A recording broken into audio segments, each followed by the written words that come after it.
네, 우리 바울 신학 5번째 시간, 우리 바울의 성령론에 대한 부분들을 우리가 함께 살펴보도록 하겠습니다. 바울의 성령론, 바울이 먼저 성령 체험을 했던 걸 보게 되는데, 바울의 구원관이나 기록론은 바울의 성령 체험과 분리해서 생각해 볼 수 없습니다. 바울이 원래 이 부활하신 예수님을 만나고 그 부활하신 예수님을 통해서 또 신비한 경험을 하며 거기서 성령 체험을 하고 난 다음에 그가 바로 복음의 증인으로 바뀌었던 걸 보게 됩니다. 믿음 그 자체도 성령님에 의해 주어진 것이고 이 성령님께서 우리를 구원으로 인도하고 더 깊은 영적 세계로 들어가게 합니다. 그래서 그리스도인은 성령님의 절대 중요성을 인식하고 바로 믿어야 한다는 사실입니다. 초대교회 예루살렘에 맹렬하게 성령의 역사가 일어났던 사실을 사도행전은 분명하게 전하고 있는데 마가의 다락방에서 일어났던 이런 놀라운 성령의 역사가 바로 예루살렘뿐만 아니라 이방 나라에까지 크게 영향을 미치게 되었습니다. 그래서 성령의 이런 불은 교회에서 시작해서 믿는 모든 사람들의 마음속에 강하게 그렇게 작용하고 초자연적인 변화를 일으켰습니다. 성령님에 의해 바로 거듭나는 체험을 하는 겁니다. 이건 그저 사람의 마음속으로부터 일어나는 심적인 작용, 아니면 그냥 우리의 심리적인 것들을 이렇게 바꾸고 그냥 그런 정도의 일들이 아니라 하늘로 승천하신 예수님으로부터 주어진 최고의 약속이고 은사라는 걸 말씀하고 있는 거예요.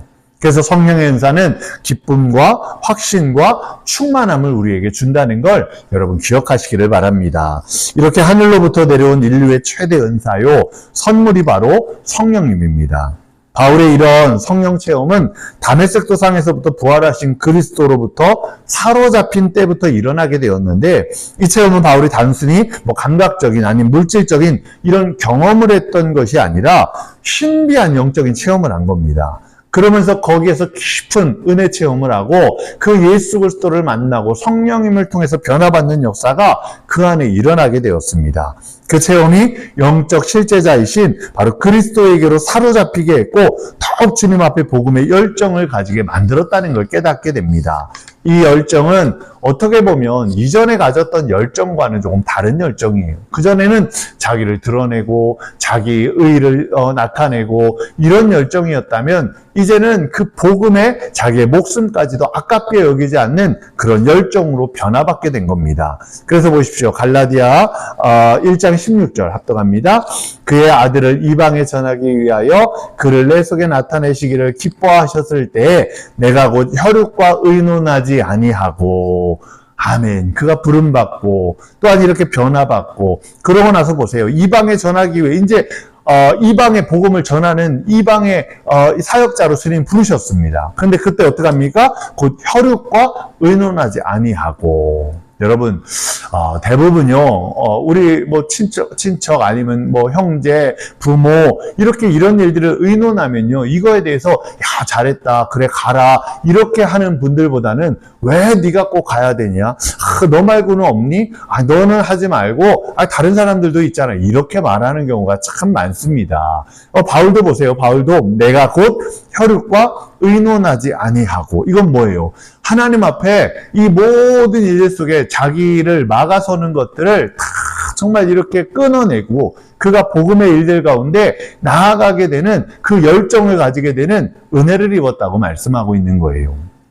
저도 신학교를 이렇게 처음 갈 때, 부모님이 이제, 장로님이셨는데, 아버지가 장로님이시고, 어머니는 권사님이셨는데, 근데 그때 이제 저는 학원 강사를 하면서, 이제 교육대학원을 준비할 때입니다. 그래서 학교 선생님이 되려고 준비를 이렇게 하고 있었을 때인데, 그런데 이제 하나님 부르심 가운데, 이제 신학교에 가야 하겠다는 이제 마음들이 들고, 또 주님 앞에 그렇게 부름받아서 가게 되었는데, 그 일을 이제 부모님한테 이제 이야기를 하는 거예요. 근데 딱 이제 대학원 시험을 딱 한 달 앞두고 그러고 나서 이제 부모님께 말씀을 드려야 하는 거예요. 그러니까 그때 말씀을 드렸더니 아버지는 저를 보고 위아래를 훑어보시면서, 야, 네가 목사는 아무나 되냐? 이렇게 얘기를 하셨고, 가족회의를 하자고 해서 일주일 뒤에 가족회의를 하는데, 어머니는 뭐라고 하시냐면, 야, 네가 왜 십자가 길을 가냐? 너 말고, 너는, 이렇게, 아버지가 사립학교에 계시기 때문에, 이렇게 선생님이 네 꿈을 이룰 수 있는 선생님을 될 수 있는 그런 백도 되어줄 수 있고, 그런데 굳이 왜 네가 십자가 길을 가려고 하느냐? 이렇게 어머니 또한 말리셨다는 거예요. 왜 그러냐면 자기 아들이 그 험난한 길을 간다는 거, 그거 가만히 놓아둘 부모가 없는 거예요. 굳이 얘가 좋은 길 앞두고 왜 이렇게 어려운 길을 가나, 이런 생각이 아마도 드셨을지도 몰라요. 그것도 갑자기 그런 생각이 드셨을지도 몰라요. 꿈을 찾아서 선생님을 된다고 이렇게 준비하던 사람이 갑작스럽게 신학교 간다고 하니까 아마도 그렇게 그런 마음이 들었을지도 모르죠. 여기도 보면 바울이 혈육과 의논하지 아니하고, 이건 무슨 말이냐면, 바울 또한 아마 주변에 있는 사람들한테 얘기하면, 왜 네가, 그것도 이방으로, 밖으로, 네가 왜 그렇게 일을 해야 하냐? 이렇게 말할지도 모릅니다. 그래서 바울은 바로 이런 성령 체험을 통해서 열정을 갖게 되는데, 그 열정은 이전의 열정과는 다른 그런 열정이었어요. 그래서 정말 바울을 움직이게 한 본질적인 능력이 성령님이었다라는 것들을 보게 됩니다. 그가 말한 것처럼 성령의 인도대로 걸어간다. 또 성령님이 하게 함으로 한다라는 이 절대 성령에 순종하는 것이 바로 바울 생애의 굳은 신념이었고 믿음이었다는 것을요, 나타내고 있는 겁니다. 그렇기 때문에 바울은 모든 믿는 자들은 성령의 뜻을 생각하고 그 뜻에 겸손히 순종하고 그렇게 따라가야 한다라고 주장을 했습니다. 다시 말하면 참 믿는 성도의 모습은 바로 성령님의 뜻에 전적으로 순종하고 따라가며 믿음 생활하는 그런 모습이 되어야 한다는 가르쳐주는 거예요. 바로 바울은 이렇게 성령님께 사로잡혀서 성령의 도구가 되었습니다. 그래서 로마서 8장 11절 말씀 합독합니다. 예수를 죽은 자 가운데서 살리신 이의 영이 너희 안에 거하시면 그리스도 예수를 죽은 자 가운데서 살리신 이가 너희 안에 거하시는 그의 영으로 말미암아 너희 죽을 몸도 살리시리라. 아멘. 바울이 뭐라고 말하고 있습니까? 바로 너희 안에 거하시는 바로 영, 그 성령님을 말씀하는 거예요. 그리고 그 성령님이 바로 우리 안에 거하셔서 그 영으로 말미암아 죽을 몸도 살리셨다라고 말씀하고 있는 거예요. 바로 바울이 말하는 신앙생활이란 본질적으로 성령 체험을 하고 그 성령 체험을 가지고 믿음 가운데 사는 걸 이야기하는 겁니다. 이 점에서는 아마 초대 예루살렘 교회 교인들 신앙생활과 이 바울의 신앙이 크게 다르지 않다는 걸 깨닫게 됩니다. 왜냐하면 이 초대교회 이 신앙생활이 어때요? 그들이 날마다 모이기를 힘썼고 그렇게 하나님 앞에 기도하고 예배하고 교제하며 이 성령 충만한 은혜 가운데 살았던 걸 성경이 전하고 있기 때문입니다. 그들은 다 놀랄 만큼 이 성령의 역사에 사로잡혀 있었고 성령의 지배 속에서 혼연일체가 되어서 그렇게 신앙생활을 했던 겁니다. 바울도 인간적인 면에서 우리와 같은 평범한 사람이에요. 그런데 그에게 성령이 임하자 강하게 역사했을 때 그렇게 바울은 높이 날아오르는 사람이 되었고 바로 초자연적인 인간처럼 자신에게 맡겨진 일들을 잘 감당할 수 있는 능력의 사람이 된 겁니다. 바로 바울은 성령님으로 하나님을 위해 복음을 위해 그리고 사람의 영혼을 위해서 생명을 바치는 데까지 충성할 수 있는 그런 사람이 된 겁니다. 기사와 이적도 많이 나타났고 많은 교회를 세웠고 이 모든 일이 인간의 힘이 아니라 바로 성령의 능력으로 되었다라고 이렇게 바울은 증거하고 고백하고 있는 거예요. 그래서 고린도 교회 안에 여러 분파로 인해 문제가 생겼을 때 바울이 그들에게 편지하면서 뭐라고 말하고 있습니까? 보세요.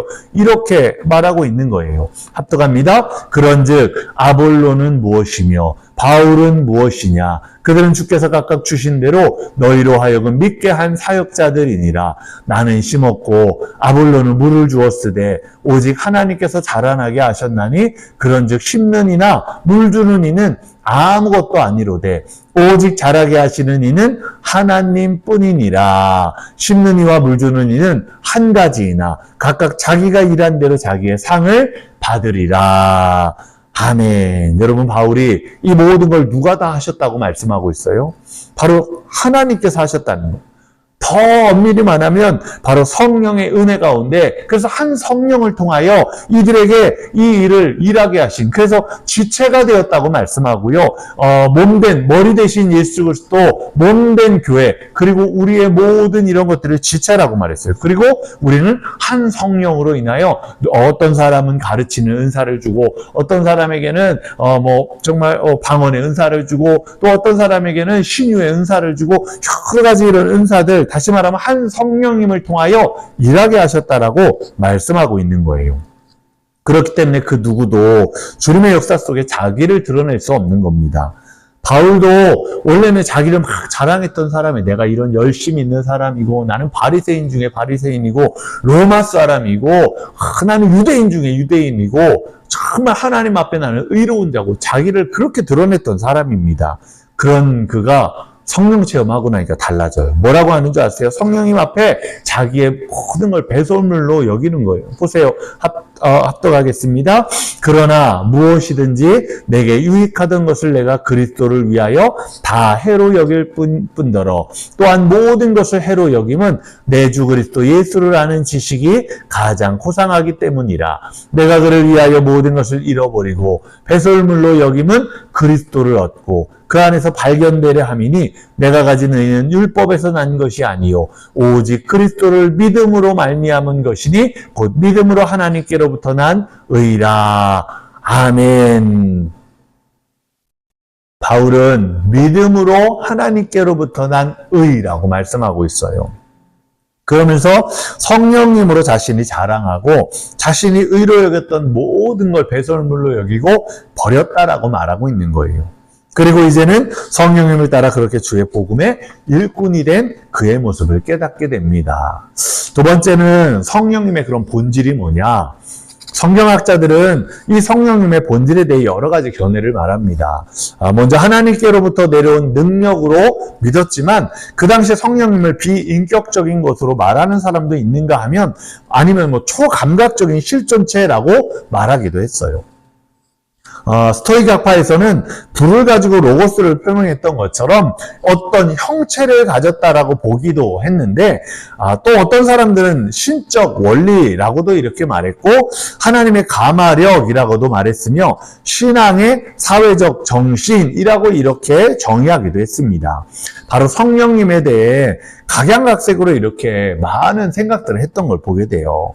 이런 여러 가지 견해가 바울의 성령 사상에도 어딘가 관계 있을 것이라고 보기도 하지만 종교적인 철학적 이론 이런 것들에서 바울 자신의 성령 체험을 정리하고 있지는 않기 때문에 그의 단편적인 말씀과 해석만 가지고는 바울의 성령관을 우리가 이렇게 판단한다는 건 어떻게 보면 지나친 속단이기도 합니다. 그래서 바울의 성령론, 바울이 말하고 있는 성령의 본질 이거에 대해서 보기 위해서는 그가 말하고 있는 이 복음의 본질적인 걸 이야기해요. 그래서 바울은 복음, 십자가, 부활 이 모든 것들은 하나님의 능력이다라고 말을 했고요. 그리고 성령님의 감동과 역사하는 힘이 그걸 깨닫게 하고 파악하게 하고 믿게 만든다라고 이렇게 전하고 있습니다. 바로 성령의 능력이 없이는 인격의 변화도 없고 인류구원의 역사를 진행할 수 없다는 걸 깨닫게 돼요. 그래서 여러분 성령의 9가지 열매가 뭐예요? 여러분 이 9가지 열매는요 성령님으로 맺혀지는 거잖아요. 다시 말하면 성령이 우리 안에 들어오셔서 우리 안에 일하시기 시작하면 바뀌어지는 거예요. 바뀌어지는 거. 그래서 여러분 내가 사랑이 많다고 생각하잖아요. 아니에요. 내 사랑은 이기적인 사랑이에요. 육신적인 사랑이에요. 내가 손해보면서까지 사랑하지는 못해요. 그런데 주님이 들어오셔서 성령님이 내 안에 역사하면요. 이 주님 주시는 그런 순애보적인 사랑, 다시 말하면 값없이 주시는 그 사랑을요. 우리도 행하는 자가 돼요. 그리고 그런 기쁨 가운데 나아가게 되고 이 9가지 열매를 하나하나 다 맺혀지는 역사가 일어난다는 거예요. 이건요. 성령님을 통해 주시는 변화라는 거예요.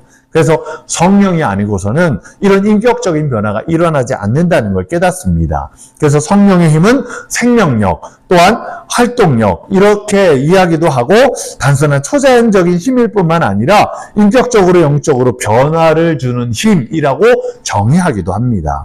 그래서 바울은 성령을 하나님과 그리스도로부터 분리해서 생각하지 않았어요.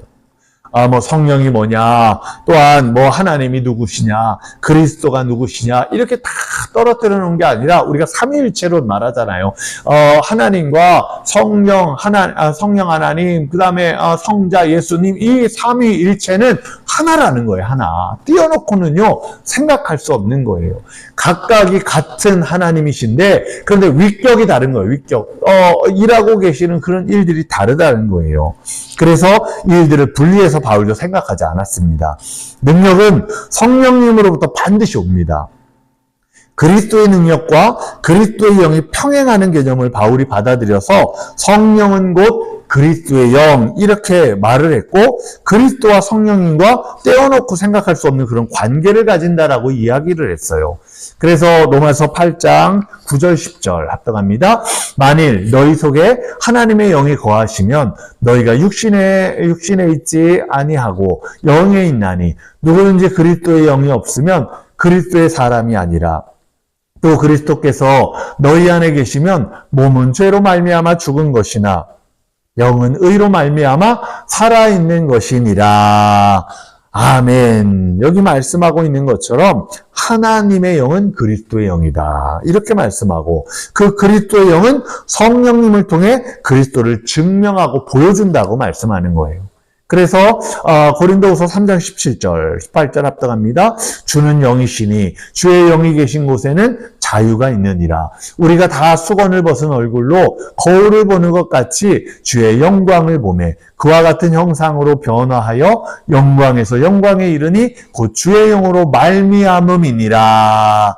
아멘. 뭐로 말미암는다고 하죠? 주의 영으로. 이 주의 영이 뭡니까? 그리스도의 영이고요. 또 그리스도의 영이 뭡니까? 하나님의 영이라는 거예요. 그러니까 하나님, 그리스도, 성령님, 이 세 가지 삼위일체는요, 하나하나도 다 중요하지만 떨어뜨려 놓고는요, 설명할 수가 없는 거예요. 그래서 다 연관되어져 있는 하나의 영적인 것들인데, 그런데 그 일들이 다 주어지는 것들을 보게 되는 겁니다. 그래서 스코트는 말하기를 바울이 반드시 그리스도의 성령을 동일시하지 않는다고 했어요. 그러나 바울이 말한 전후 문맥을 본다든지 바울 선신자 가운데 나타난 말씀을 보면 이 뜻을 분명하게 우리가 이해할 수 있는데, 그리스도와 성령은 서로 다르면서도 같이 역사한다는 걸 발견하게 되는 거예요. 그러니까 하나이기는 하지만, 같은 영이기는 하지만, 그러나 그들이 성령님 말씀하고 있고 그리스도의 영, 예수님의 영 말씀하고 있는 게 같은 것이지만 이렇게 따로 또한 이야기하고 있는 것들을 말씀하고 있다는 거예요. 성도들이 받는 성령의 역사도 역시 그리스도를 떠난 성령과 능력이 아니라는 걸 보게 돼요.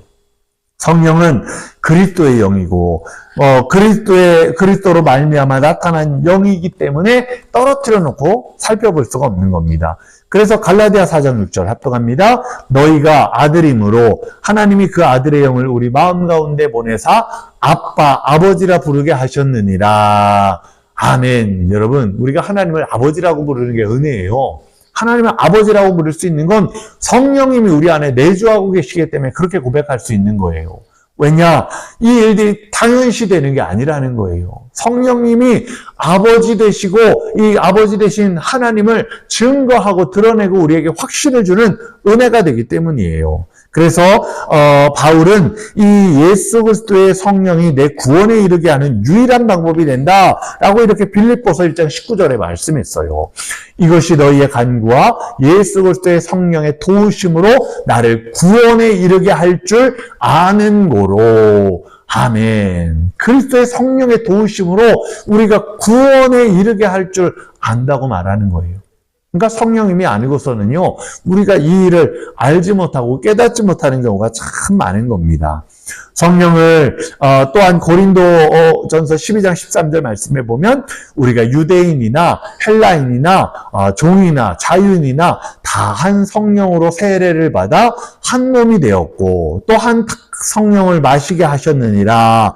다 하나라는 거예요. 한 성령을 통하여 각각 다른 역사들이 일어난다고 하지만 이 근본적인 건 하나의 성령으로 인하여 이루어진다는 거예요. 그래서 성령을 뭐 마시게 한다는 말, 이건 비인격적인 물체처럼 성령을 판단하게 할지도 모르지만, 그러나 이 말은 비유적인 표현입니다. 그렇기 때문에 이런 판단에 우리가 속박이 되면 안 되고, 바울은 그리스도에 관계되는 모든 일들에는 성령을 떠나서는 생각할 수 없다. 그리고 절대적으로 성령님과 그리스도의 영, 그 다음에 하나님의 영, 이런 것들이 다 관계가 있다는 것을 말씀하고 있는 거예요. 그래서 그리스도의 몸된 교회도 성령님이 기초가 되고, 그렇게 신령한 단체, 신령한 모임, 교제하는 장, 그런 것들이 된다는 걸 가르쳐 주세요. 이와 같이 성령님은 그리스도의 영으로 그리스도의 본질이 거룩한 영이다라고 근거하고 있습니다. 그래서 보세요. 로마서 1장 3절 4절 그의 아들에 관하여 말하면 육신으로는 다윗의 혈통에서 나셨고 성결의 영으로는 죽은 자들 가운데서 부활하사 능력으로 하나님의 아들로 선포되셨으니 곧 우리 주 예수 그리스도이시니라. 아멘. 예수님에 대해 말씀하는데 육신으로는 뭐예요? 다윗의 혈통이에요. 이건요, 구약에서부터 하나님에 의해서 선지자들에게 계속 주셨던 메시지예요. 메시아를 보내줄 텐데 그 메시아는 다윗의 혈통 가운데 나올 거다. 그러면서 뭐라고 하죠? 예수님은 성결의 영이래요. 거룩한 영이래요. 그리고 죽은 자들 가운데 부활하사 능력으로 하나님의 아들로 선포되신 분이라고 말씀하는 거예요. 그래서 그분을 예수 그리스도, 바로 예수님이 우리의 구원자 되십니다 라는 고백으로 이야기하고 있는 겁니다. 그래서 거룩한 영, 이 성결의 영은요, 하나님의 아들의 영을 말하는 것인데 부활에 있어서는 모든 믿는 자에게 영으로 확증시켜 주시는 은혜라고 말하는 거예요. 그래서 기록된 바 첫사람은 아담은 생명이 되었다 함과 같이 마지막 아담은 살려주는 영이 되었나니. 아멘. 첫사람이 뭐예요? 하나님 처음 만드신 아담이에요. 그래서 첫사람 아담이라고 말하고요. 마지막 아담이 누구예요? 마지막 아담. 그건 예수 그리스도를 의미합니다. 그래서 예수 그리스도를 속에서 살려주는 영, 십자가를 통해 우리에게 구원하여 주시고 은혜를 주시고 우리에게 모든 것들을 허락하여서 영원한 생명 가운데 살게 하시는 영. 그래서 그 그리스도의 영이 성령님이고 우리를 살려주시는 영이다 라고 말씀하고 있는 거예요. 그래서 부활에서 제시한 그리스도의 성령이 영원한 능력으로 우리에게 움직이고 있다는 걸 깨닫게 됩니다. 그렇기 때문에 스토익이 주장하는 것처럼 성령을 세계정신, 편재적 영, 사회적 정신 이렇게 이야기하는 건 탈선된 이단의 사상이고 일절배격되어야 할 일들이라는 걸 깨닫게 됩니다. 그래서 고린도전서 2장 12절에도 말씀하죠. 우리가 세상의 영을 받지 아니하고 오직 하나님으로부터 온 영을 받았으니 이는 우리로 하여금 하나님께서 우리에게 은혜로 주신 것들을 알게 하려 하심이라. 아멘. 여러분, 세상이 말하는 거, 세상의 판단으로 이 성경을 보면 안 되고요. 이 영적인 것들도 판단하면 안 돼요. 뭘로 봐야 돼요? 성경이 말씀하는 것, 성령님이 말씀하는 것. 그 일들을 통해서요, 우리가 볼 줄 아는 눈이 열리는 저와 여러분 되시기를 주의 이름으로 축원합니다. 이 말씀과 같이 초월적, 인격적인 하나님의 영, 그리고 그리스도의 영으로서 위에서부터 주신 바로 하나님의 능력이 된다는 걸 말씀하고 있어요. 이상과 같이 우리가 성령과 하나님이 서로 떠날 수 없는 관계로 항상 함께 역사하고 계신다는 것을요, 살펴봤습니다. 우리 또한 성령님과 하나님께서 함께 역사하신다는 사실을 믿어야 돼요. 믿는 자 속에 역사하는 건 살아계신 하나님의 영, 바로 고린도후서 3장 3절 말씀처럼 이 살아계신 하나님의 영이고 바로 그리스도의 뜻을 사람의 중심에 나타나 보이시며 믿고 바로 인식하도록 그렇게 우리에게 말씀하여 주시는 은혜라는 거예요. 그래서 고린도전서 12장 3절에도 뭐라고 하죠? 그러므로 내가 너희에게 알리노니 하나님의 영으로 말하는 자는 누구든지 예수를 저주할 자라 하지 아니하고 또 성령으로 아니하고는 누구든지 예수를 주시라 할 수 없느니라. 아멘. 여러분, 주인, 우리가 예수님을 바로 주님이라고 말하는 건요, 바로 우리의 주인 되십니다라는 고백이거든요. 근데 이것은요, 함부로 할 수 없는 고백이에요. 왜냐하면 종과 노예와 주인의 관계라는 건요, 누구도 종이 되고 싶은 사람은 아무도 없어요. 그런데 이 하나님의 영이 우리 안에 임하시면, 성령님이 임하시면 우리가 예수 그리스도를 주님으로 고백하는 은혜를 주시는 거예요. 그래서 여기도 뭐라고 해요? 성령으로 아니하고는 누구든지 예수를 주시라 할 수 없느니라. 이렇게 말씀하고 있는 거예요. 바로 하나님의 영, 즉 성령으로 예수님을 주님으로 고백하게 되는데, 만일 성령을 거스르면 그는 곧 하나님을 거스르는 것과 똑같다라고 말씀하고 있어요. 그래서 데살로니가 4장 8절 보세요. 그러므로 저버리는 자는 사람을 저버림이 아니요 너에게 그의 성령을 주신 하나님을 저버림이니라. 아멘. 그래서 무서운 죄 중에 하나가 성령을 회방하는 죄 말씀하고 있거든요. 이건요 구원받지 못해요. 그 일들 속에서 하나님을 다시 떠난 자는 구원받지 못하고, 또한 성령을 회방하는 것은요 구원받지 못한다고 말씀하고 있거든요. 그래서 무서운 거예요. 우리가 그 죄악 가운데 빠지지 않도록요 처음에 깨어서요 바로 성령님 가운데 사는 자 되시기를 축복합니다. 바로 이 일들을 통해서 성령이 하나님으로부터 주신 것이라 믿으면 하나님의 영으로 우리는 믿고 증거하는 자가 될 수 있어요. 우리가 받는 건 이 세상의 영이 아니기 때문입니다. 그리스도를 믿는 자에게는 주시는 참 영, 그리고 성결의 영, 거룩의 영. 그렇다면 하나님의 영 그 자체는 어떤 뜻을 나타내고 있을까? 바울은 이론적으로는 알 수 없고 오직 성령을 체험하고 그 체험을 통해서 확실히 알 수 있다라고 이렇게 말을 하기도 했어요. 그래서 보세요. 오직 하나님이 성령으로 이것을 우리에게 보이셨으니 성령은 모든 것 곧 하나님의 깊은 것까지도 통달하시느니라. 사람의 일을 사람의 속에 있는 영 외에 누가 알리요? 이와 같이 하나님의 일도 하나님의 영 외에는 아무도 알지 못하느니라. 아멘. 여러분, 하나님의 뜻을 알기 위해 하나님이 주신 성령님을 우리 마음 가운데 모시고 살아야 돼요. 이 말씀은 규셀이 해석한 것과 같이 성령님은 하나님을 떠난 별개의 실체가 아니라는 거예요. 하나님께 소속된 봉사자도 아닙니다. 성령님은 하나님의 본질 속에 있어서 사람이 성령 안에 들어갈 때 하나님의 본질 가운데 사로잡히게 되는 은혜라고 말하고 있는 거예요. 그래서 바울은 성령을 받았다든가 아니면 성령이 심령에 충만했다든가 하는 이런 인위적인 어떤 태세에 의해 되는 게 아니라 기다리는 자에게 주시는 약속, 하나님 약속하신 것들을 믿고 기다리고 준비된 자에게 주시는 은혜, 이렇게 말하고 있는 겁니다. 그래서 하나님의 초월적인 역사가 예수님께서 승천하신 이후에도 이 땅의 인류에게 계속 나타난다는 것을 말씀하고 있습니다. 바울은 하나님과 인간관계를 단지 심리적인 문제나 윤리적인 문제로 생각했던 것이 아니고 하나님께서 스스로 계신 것을 드러내고 나타냈다는 걸 믿음으로 고백하는 거예요. 그래서 로마서 8장 23절 합독합니다. 그뿐 아니라 또한 우리 곧 성령의 처음 익은 열매를 받은 우리까지도 속으로 탄식하여 양자될 것 곧 우리 몸의 속량을 기다리느니라. 아멘. 그리스도인이 받은 것은 성령의 처음 익은 열매인데 이는 더욱 우리를 성숙한 자로 만들어주실 보증수표라고 말씀하는 거예요. 여러분, 보증수표 중요해요. 어디 가서 그것만 내보이면요, 야, 이 사람은 확실한 사람이구나, 야, 이 사람은 인증받은 사람이구나, 그 보증수표라는 게요 그와 같은 걸 나타내는 거예요. 근데 성령님 그 은혜가요 바로 보증수표라고 말씀해요.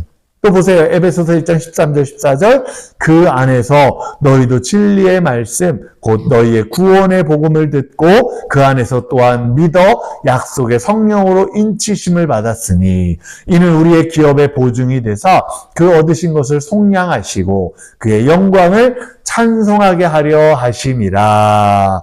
아멘. 성령이 충만하게 된다는 건 당연히 주님이 오실 종말과 관계에서 우리가 생각해 볼 수 있어요.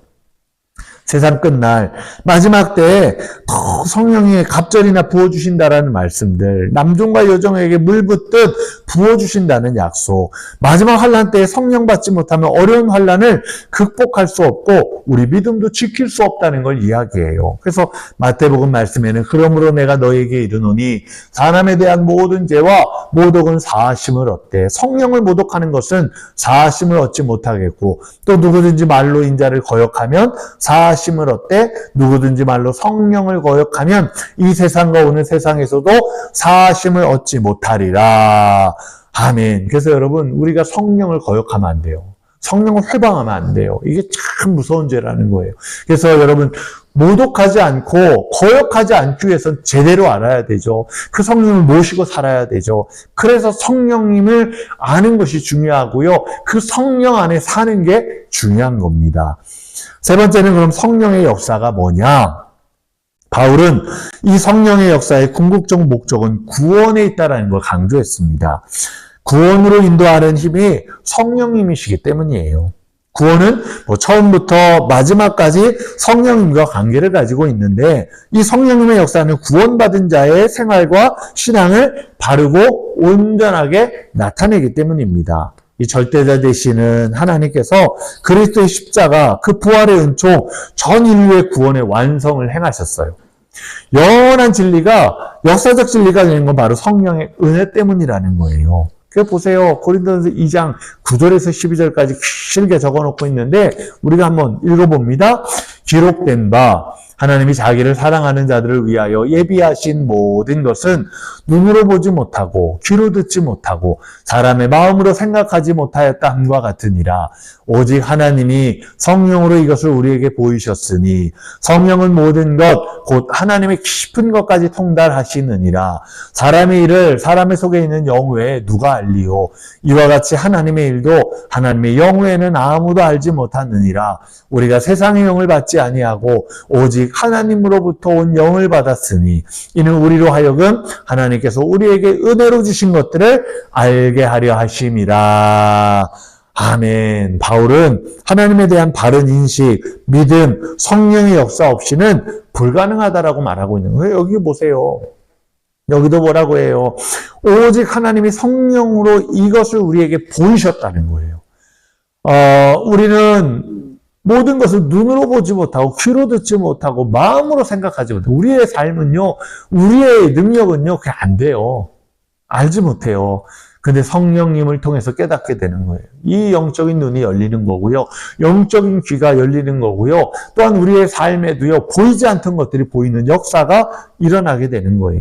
그래서 하나님의 일도 하나님 영 외에는 아무도 알지 못한다고 말하고 있어요. 여러분, 성령님으로 깨닫게 되는 은혜가 있기를 축복합니다. 그래서 그렇기 때문에 이 하나님께서는 이 성령의 감동함이 없이는 하나님을 아버지라고 할 사람이 없다라고 고린도전서 12장 3절에서 이야기를 했어요.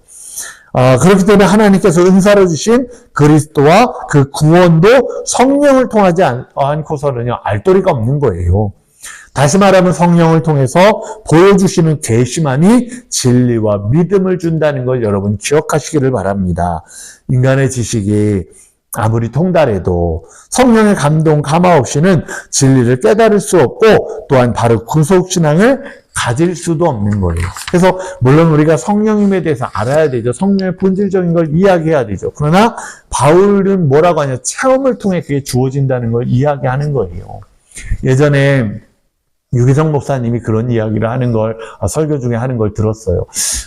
자신이 목회를 하다가 친구 목사가 유기성 목사님 보고 우리 교회 와서 좀 부흥회 좀 해줘. 그래서 젊은 나이에 그 교회 가서 부흥회를 했대요. 그래서 그 부흥회 말씀 가운데 성령의 은혜, 이 성령의 일들을 막 성경 말씀을 가지고 전했다는 거예요. 그리고 나서 이제 그 저녁이 지나가고 이제 그 친구와 차 한잔을 하면서 이야기를 하는데 친구가 그런 얘기를 하대요. 유기성 목사님 보고 친구야, 그래 오늘 참 말씀 은혜 많이 받았어. 근데 오늘 말씀 네가 전하는데 성령님이 뭔지에 대해서는 내가 알 수 있겠더라. 네가 전하는 거에. 그런데 성령님이 뭐라는 건 잘 나타내고 표현했는데 그 성령이 내 가슴속까지는 미치지 않더라. 들어오지 않더라. 체험할 수가 없더라. 라고 이렇게 이야기를 하는 거예요. 근데 처음에 유기성 목사님이 이 이야기를 할 때 화가 나고, 그런 얘기를 해. 라는 생각이 들었다는 거예요. 그런데, 내가 이론적으로만, 내가 그냥 딸딸딸 이렇게, 성령님이 뭐냐, 성령님이라는 게 이런 거다. 라고 그냥 이야기를 하고, 성령은 불이다. 뭐 이렇게 우리가 표현하잖아요. 뜨거움이 있다. 그 성령이 우리 안에 들어오면 뜨거워서 우리가 정말 뭐 견딜 수가 없다. 이렇게 표현을 하잖아요. 근데 그게 그냥 이론적인 또한 그 일들을 그냥 사람들이 나타내는 그런 것만 됐다는 거예요. 불이라면요, 불의 역사가 나타나야죠. 불이라면 정말 그 말씀을 듣고 있는데 뜨거워지는 역사가 있어야 돼요. 가슴이 뜨거워지고요, 머리가 뜨거워지고요, 거기서 뜨거워서 견딜 수가 없어가지고요, 막 울음이 터지고요, 그런 역사가 있어야죠. 그래서 토미 테니 목사님의 이 일들 속에서, 책 속에서 보면요, 뭐라고요? 이 붕괴 가운데 갔는데, 붕괴 역사가 얼마나 성령님이 강하게 일어나는지, 그냥 강단에 올라가서 말씀을 전하는데 다 울면서 회개하는 역사가 일어나는 거예요. 그게 얼마나 역사가 일어나는지, 이 예배가 끝나질 않고, 새벽이 넘어가는데도 그냥 사람들이 울며, 불며, 회개하는 역사가 일어나는 거예요. 놀라운 것은 그 지역에 이 역사가, 성령의 역사가 일어나서 그 바닷가 지역이었다는 거예요. 근데 배를 타고 들어오는데 배를 타고 들어오는 사람들이 갑자기 연락이 왔대요. 뭐라고 연락이 왔냐? 혹시 주변에 목사님이 있으면 배로 보내줄 수 있느냐? 왜 그러냐? 그랬더니 배에 있는 사람들이 갑자기 마음 뜨거워져가지고 울기 시작하고 엎드려 회개하기 시작하는데 목사님이 오셔서 좀 안수기도를 해주고 이들에게 세례를 베풀었으면 좋겠다. 이런 얘기를 하는 거예요. 그래서 목사님이 배 안에 들어가 보니까 난리가 났다는 거, 다 뒤집어지고 거기에 뜨거워서 견딜 수가 없고. 그런데 왜 그러냐 물어보니까 자기도 모르게 배를 타고 들어오는데 그 지역으로 들어오는데 갑자기 마음이 뜨거워지고 막 갑자기 울면서 그 회개가 되더라는 거예요. 왜 그래요? 성령 안에 들어오는 역사, 성령의 체험의 역사, 그 일들이 있는 거예요. 바울도요, 성령 체험을 했기 때문에 그렇게 말할 수가 있는 거예요. 우리도 마찬가지예요. 성령론에 대해 이야기하잖아요. 여러분, 성령님이 이렇다, 성령님은 그리스도의 영이다, 성결의 영이다, 거룩한 영이다. 여러분, 이거요, 다 우리가 알고 있어요. 그리고 알아야 되긴 하지만, 여러분, 그걸 여러분 마음속에 체험하는 역사가 일어나기를 축원합니다. 그래서 바울은 그걸 이야기하면서 성령의 역사를 체험하라는 거예요. 그리고 그 역사 속에 바른 이해를 가지고 깨우시는 그 은혜를 가지고 살라고 말씀하는 거예요. 그래서 성령님은 예수 그리스도를 언제나 증거하게 하는 거예요. 우리 믿음도 성령을 통해 하나님께로부터 받은 은사입니다.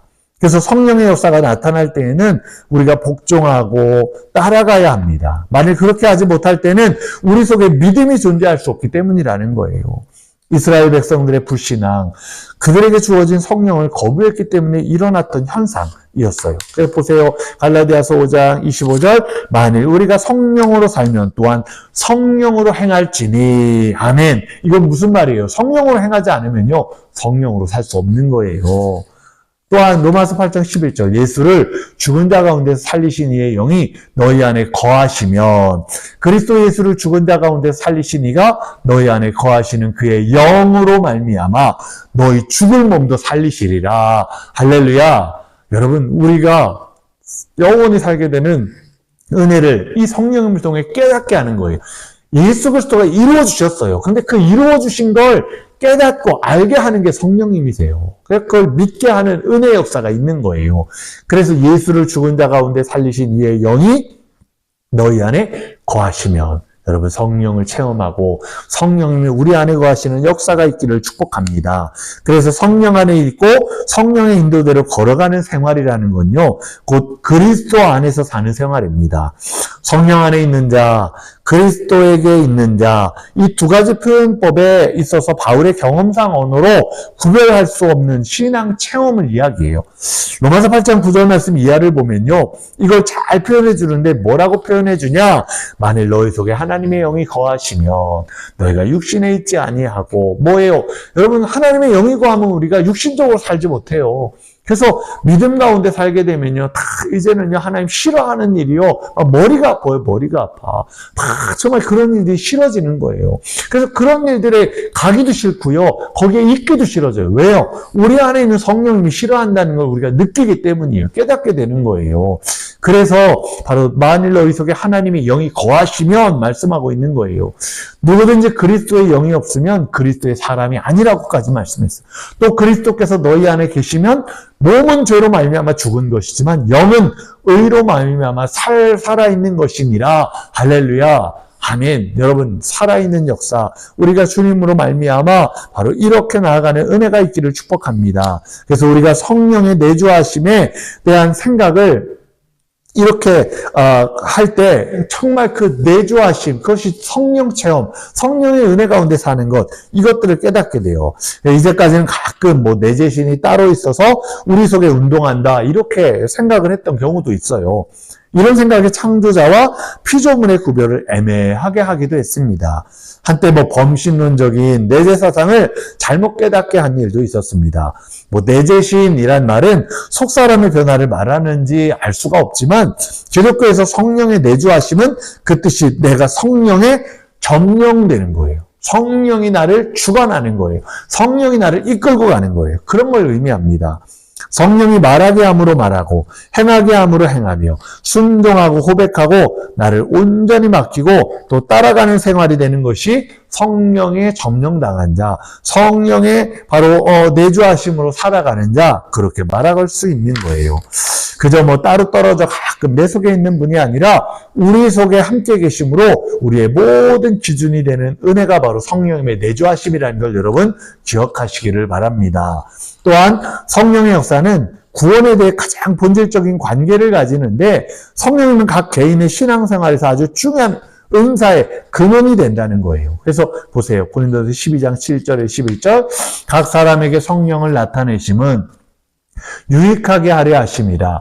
어떤 사람에게는 성령으로 말미암아 지혜의 말씀을, 어떤 사람에게는 같은 성령을 따라 지식의 말씀을, 다른 사람에게는 같은 성령으로 믿음을, 어떤 사람에게는 한 성령으로 병 고치는 은사를, 어떤 사람에게는 능력 행함을, 어떤 사람에게는 예언함을, 어떤 사람에게는 영들 분별함을, 다른 사람에게는 각종 방언 말함을, 어떤 사람에게는 방언들 통역함을 주시나니 이 모든 일은 같은 한 성령이 행하사 그의 뜻대로 각 사람에게 나누어 주시는 것이니라.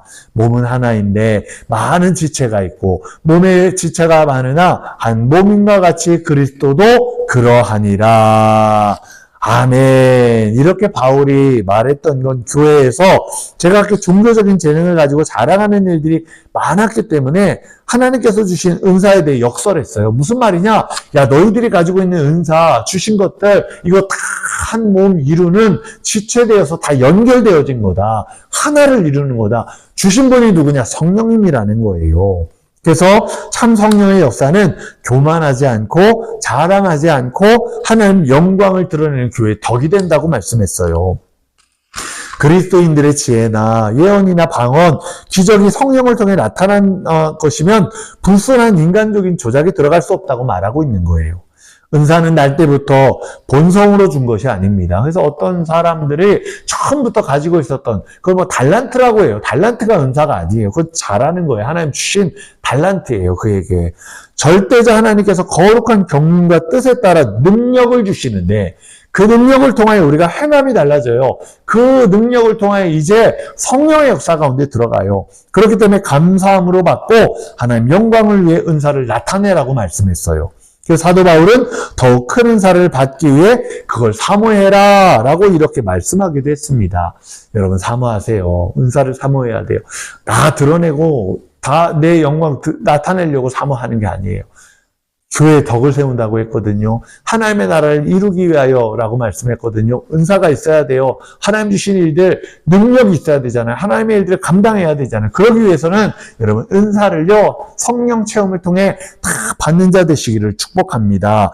그래서 사람이 이 일들 속에서 은사를 주시는 거 뭐 예언, 방언, 병 고치는 기적 이런 것들이 하나님께로 받은 분량대로 하나님의 뜻을 향하여 행해야 된다는 걸 가르쳐 주세요. 뭐 사람이 임의로 하면 안 된다는 거예요. 성령의 역사 중에서 가장 특수하고 큰 은사가 먼저 자신을 변화시키는 역사. 그래서 이런 은사가 오면요, 내가 변하는 거예요.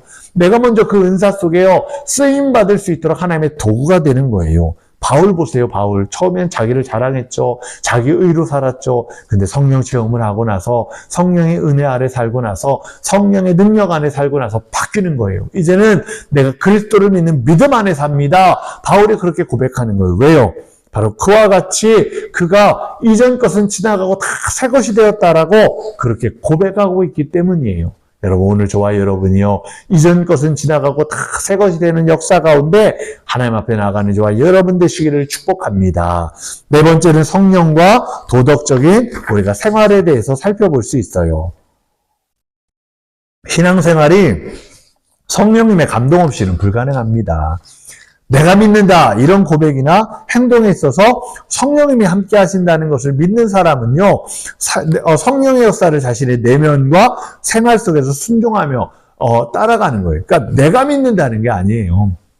성령님이 은혜 가운데 믿게 해서 그렇게 고백하게 하시는 거죠. 그런 고백을 하는 사람들은 바로 우리의 삶에도 이 순종하면서 성령의 역사가 나타나는 거예요.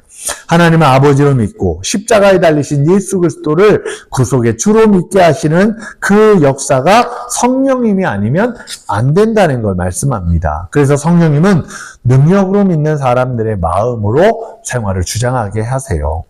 육을 부인하고 영을 따라 살도록 인도하시기도 하는 거예요. 로마서 말씀 8장 9절 10절 만일 너희 속에 하나님의 영이 거하시면 너희가 육신에 있지 아니하고 영에 있나니 누구든지 그리스도의 영이 없으면 그리스도의 사람이 아니라 또 그리스도께서 너희 안에 계시면 몸은 죄로 말미암아 죽은 것이나 영은 의로 말미암아 살아있는 것이니라. 아멘. 영과 육에 대한 걸 계속 이야기하죠. 왜냐? 성령이요 우리 안에 들어오셔서 영적인 은혜로 끌고 가는데 살게 하시는 은혜를 주시는데 이와 같다는 거예요. 육체를 통해 나타나는 죄의 세력은 인간의 죄의 종으로 사로잡으려고 하는 그런 일들을 행해요. 보세요. 이 육체적인 것들이 우리를 죄로 끌고 가요. 육신적인 걸 살려고 하면 자꾸 그렇게 가게 만드는 거예요. 모든 믿는 자들의 실제적인 것들을 보면요. 나약한 상태에 있는데 로마서 7장 7절 이하 말씀에 말씀하신 바를 보면 이것이 바울의 회심 전의 상태를 말하는 게 아니라 회심 후의 상태로 바울이 계속해서 육신과 싸우고 있었고 죄와 싸우는 전투적인 생활을 하고 있었다는 걸 보게 돼요. 너희가 육신대로 살면 반드시 죽을 것이로되 영으로서 몸의 행실을 죽이면 살리니. 그래서 바울은 뭐라고 해요? 내 속에 두 가지 싸움이 계속 일어나고 있다는 거예요. 그래서 육신의 생각 정말 이게 사망이고 또한 영의 생각 생명이고 평안인데 육신의 생각은 하나님 원수가 되게 만들고 자꾸 자기 안에서 나는 곤고한 자로다. 로마서 말씀에 이렇게 그러잖아요. 나는 곤고한 자로. 내 속에 육신을 따라가는 법과 생명을 따라가는 법이 막 두 가지가 싸우고 있다고 말하고 있는 거예요. 그렇기 때문에 여러분 오늘 우리가 성령의 은혜를 따라가시기를 바랍니다. 육을 죽이고 영을 따라 사는 역사는요 오직 성령의 능력이 아니면 정말 불가능하다는 걸 말씀하고 있는 거예요. 그래서 이와 같이 성령이 내주하시면 육의 지배에서 영의 지배로 바뀌는 역사가 일어나게 되는 은혜가 되는 거예요. 그래서 에베소서 3장 16절 보세요. 뭐라고 하죠? 그의 영광의 풍성함을 따라 그의 성령으로 말미암아 너희 속사람을 능력으로 강건하게 하시오며 아멘. 영광의 풍성함을 따라 그의 성령으로 말미암아 성령님이 우리 안에 들어올 때 풍성함이 있어요. 영적인 풍성함, 하나님 영광의 풍성함, 너희 속사람의 능력을 강건하게 하신대요. 우리 안에 아버지가 주시는 성령의 능력이요 강건하는 역사가 일어나기를 축원합니다. 그래서 성령의 역사하심이 없다고 하면 선한 일의 열매를 기대할 수 없을 뿐만 아니라 죄의 몸을 이길 수도 없어요. 그리스도인의 생활은요, 성령의 인도가 있어야 하고, 또한 성령이 아니면 신령한 열매를 기대할 수 없기 때문이에요. 그래서 갈라디아서 5장 22절, 23절 합독합니다. 오직 성령의 열매는 사랑과 희락과 화평과 오래 참음과 자비와 양선과 충성과 온유와 절제니 이와 같은 것을 금지할 법이 없느니라. 아멘. 아까 우리가 살펴봤던 성령의 9가지 열매, 이 열매가 다 맺히시기를 축원합니다. 그래서 우리가 이 열매를 맺기 위해서 정말 성령으로 살아야 돼요. 이 성령의 일들이요, 우리를 이렇게 다 맺게 하는 은혜가 된다는 걸 깨닫게 되는 거예요. 그래서 성령의 9가지 열매가 우리 삶에 맺히기 위하여 성령 안에 사시기를 축복합니다. 또 믿음은 교회나 사회에서도 오픈덕을 성취함으로 또 사랑, 화평, 인내를 가득하게 한다는 걸 보게 돼요. 로마서 5장 말씀 합독합니다. 그러므로 우리가 믿음으로 의롭다 하심을 받았으니 우리 주 예수 그리스도로 말미암아 하나님과 화평을 누리자. 또한 그로 말미암아 우리가 믿음으로 서 있는 이 은혜에 들어감을 얻었으며 하나님의 영광을 바라고 즐거워하느니라. 다만 이뿐 아니라 우리가 환난 중에도 즐거워하나니 이는 환난은 인내를, 인내는 연단을, 연단은 소망을 이루는 줄 알미로다. 소망이 우리를 부끄럽게 하지 아니하므로 우리에게 주신 성령으로 말미암아 하나님의 사랑이 우리 마음에 부은 바 됨이니. 아멘. 바로 성령의 역사가 하나님 사랑의 역사이고 이것이 우리 속에 합족하게 되어서 구원의 날에 우리가 주님의 영광을 보게 된다라고 말씀하는 거예요. 고린도후서 3장 18절에도 뭐라고 하죠? 우리가 다 수건을 벗은 얼굴로 거울을 보는 것 같이 주의 영광을 보매 그와 같은 형상으로 변화하여 영광에서 영광에 이르니 곧 주의 영으로 말미암음이니라. 아멘. 뭐로 말미암는다고요? 주의 영, 성령님으로 말미암아. 여러분, 성령이 우리 안에 있는 것들을 벗겨내는, 우리 안에 있는 다 수건을 벗겨내고 이제는 그리스도의 주님 앞에 사는 은혜로 사시기를 축복합니다. 즉 성령은 약속의 성령이요 기업의 보증이 됩니다. 성령을 받는다는 말은요 세상을 이기고 하나님 나라를 이어받는 자로 살게 된다는 걸 말씀해요. 로마서 8장에도 너희는 다시 무서워하는 종의 영을 받지 아니하고 뭘 받았다고요? 양자의 영을 받았으므로 우리가 아빠 아버지라고 부르짖느니라. 성령이 친히 우리의 영과 더불어 우리가 하나님의 자녀인 것을 증언하시나니. 뭘 증언해요? 자녀이신 것을 증언하시나니. 누가요? 성령님이. 그리고 상속자, 곧 하나님의 상속자요 그리스도와 함께 한 상속자니 우리가 그와 함께 영광을 받기 위하여 고난도 함께 받아야 할 것이니라. 아멘. 여러분, 우리가 상속자가 된다는 걸 참 중요해요. 왠지 아세요? 아버지께 다 아들 거기 때문이에요. 상속자. 이게 참 하나님 앞에 은혜라는 거예요. 아버지가 가진 것들이요 다 우리에게는요 주시는 은혜 다 이제는 우리가 받고 누릴 수 있는 이 하늘의 모든 것들이라는 걸 말씀하는 거예요. 그래서 상속자라는 게 중요합니다. 근데 성령의 은혜로 사는 자가 상속자가 된다고 말씀하는 거예요. 우스갯소리로 그런 얘기가 있어요. 이덕화 씨가 이렇게 대머리잖아요. 그래서 막 가발이 많잖아요. 가발이 많아서 가발들을 이렇게 쓰는데, 선전도 모발 이렇게 하잖아요. 아마 이렇게 가발들 쓰는데, 아들도 아빠를 닮아가지고, 자꾸만, 이제 30대가 다가오면서 막 머리가 빠지기 시작하더라는 거예요. 그러니까 막 아버지한테 가서 그러면, 아버지 닮아가지고, 아버지 때문에 내가 이렇게 젊은 나이부터 머리가 빠져서 막 대머리가 된다고. 그랬더니, 막 불평하는 아들을 데리고 따라와라. 그러더니 지하실로 막 데리고 내려가더래요. 아들이 이거 어딘가 따라가 봤더니 지하실을 문을 탁 열었는데 거기에 막 가발들이 쫙 있더래요. 근데 이덕화 씨가 아들을 향해 다 네 거다 그러다는 거예요. 왜냐? 걱정하지 말라는 거예요. 이거 표 안 나니까. 아빠도 표 안 나잖아. 가발 탁 쓰니까 멋있잖아. 이거 다 네 거니까 다 너한테 줄 거니까 너 걱정하지 마. 그런 말이라는 거죠. 그러니까 이게 참 우스갯소리지만 중요한 게 뭔지 아세요? 아버지 것이 다 우리 거라는 거예요. 그게 성령님이 주시는 은혜예요. 그래서 곧 하나님의 상속자, 우리가 하나님의 자녀가 되는 은혜가 되고요. 이게 성령님을 통해 주시는 확증이에요. 보증이에요. 그러고 나서 뭐예요? 다 상속자가 된다고 우리에게 말씀하고 있다는 걸요. 깨닫게 되는 거예요. 그래서 우리가 이런 상속자로 정말 살아갈 때 이 성령님이 우리를 도와주시는 은혜가 있다는 걸 또한 말씀해요. 이와 같이 성령도 우리의 연약함을 도우시나니 우리는 마땅히 기도할 바를 알지 못하나 오직 성령이 말할 수 없는 탄식으로 우리를 위하여 친히 간구하시느니라.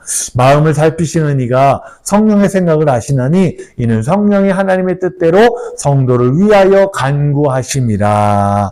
아멘. 바로 성령의 인도를 받아 거여가는 그리스도인에게는요, 두려움이 없어요, 두려움. 왜냐? 인도하시는 대로 가는 거예요. 여러분 보세요. 엄마 치맛자락을 붙들고 가는 아이는요, 두려움이 없어요. 엄마 붙잡고 가면 되는 거예요. 엄마가 가는 대로요, 그냥 따라가면 되는 거예요. 그래서 때로는 막 무서운 것도 있으면 엄마 치마 뒤로 숨으면 되고요. 꼭 붙잡은 엄마 치맛자락이요, 나를 엄마와 나와의 관계 속에 끊어지지 않게요, 나를 보호해 주시는 거예요. 그래서 아이들을 보세요. 무서우면 누구부터 쳐다봐요? 엄마 아빠부터 쳐다봐요. 왜냐? 엄마 아빠가 저기 있네. 그러면요 막 무서워하다가도 괜찮아. 엄마 아빠가 저기 있으니까 이런 생각을 하는 거예요. 바로 성령님이 그것들을 통하여 우리를 도와주시고 그렇게 증거하신다고 말씀하시는 거예요. 성령이 넘치는 은총을 생각하면요, 감격과 찬미가 끊어질 수 없어요. 그래서 로마서 8장 37절 39절 뭐라고 하죠? 그러나 이 모든 일에 우리를 사랑하시는 이로 말미암아 우리가 넉넉히 이기느니라. 내가 확신하노니 사망이나 생명이나 천사들이나 권세자들이나 현재일이나 장래일이나 능력이나 높음이나 기품이나 다른 어떤 피조물이라도 우리를 우리 주 그리스도 예수 안에 있는 하나님의 사랑에서 끊을 수 없으리라. 아멘. 인간으로서는요, 당할 수 없는 무서운 고난의 체험을 했던 바울이 대승리자가 될 수 있었던 건 바로 성령의 힘이었어요. 성령 체험이었어요. 우리 믿음도, 내세에 대한 소망도, 구원에 대한 확신도 봐도 모두 성령의 능력으로 말미암지 않고는 안 된다는 걸 여러분 깨달으시기를 바랍니다. 그리고 이 성령을 체험하고 따라가는 자 되시기를 주의 이름으로 축원합니다.